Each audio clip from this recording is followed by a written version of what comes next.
চীনের জিয়াংশু প্রদেশের হুয়াইআন শহরে বাইমা লেক ট্যুরিস্ট রিসোর্টের এক কোণে অবস্থিত ফ্যাট ক্যাট আইল্যান্ড দেশটির প্রথম জনকল্যাণ ভিত্তিক থিম আইল্যান্ড এটি, যেখানে আশ্রয় পেয়েছে শহরের রাস্তা থেকে উদ্ধার করা শত শত বিড়াল।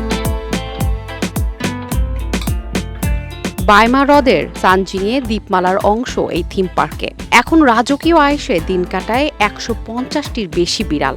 একসময় রাস্তার খাবার খুঁজে বেড়ানো এই পথবিড়ালই এখন দ্বীপের স্থায়ী বাসিন্দা আর দর্শনার্থীদের অফিসিয়াল হোস্ট।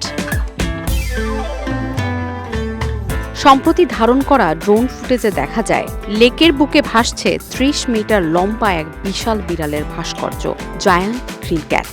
এর ভেতরে রয়েছে আধুনিক এক আর্ট এক্সিবিশন হল, যা এখন দর্শনার্থীদের সবচেয়ে জনপ্রিয় ফটোস্পট আর দ্বীপটির সৃজনশীল ভাবনার প্রতীক।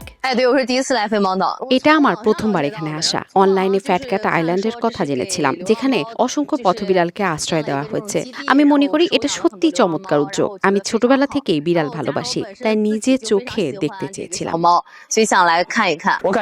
ভেতরে ঢুকেই আমি অবাক হয়ে যাই। চারপাশে এত সুন্দর ছোট ছোট বিড়াল ছানা, আর ওরা এতটাই বন্ধুসুলভ, সত্যিই মন ভরে গেল।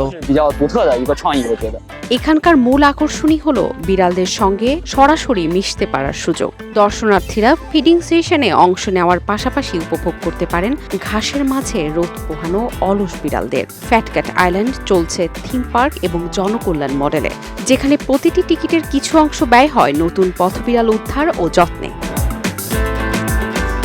Dhaka express desk report.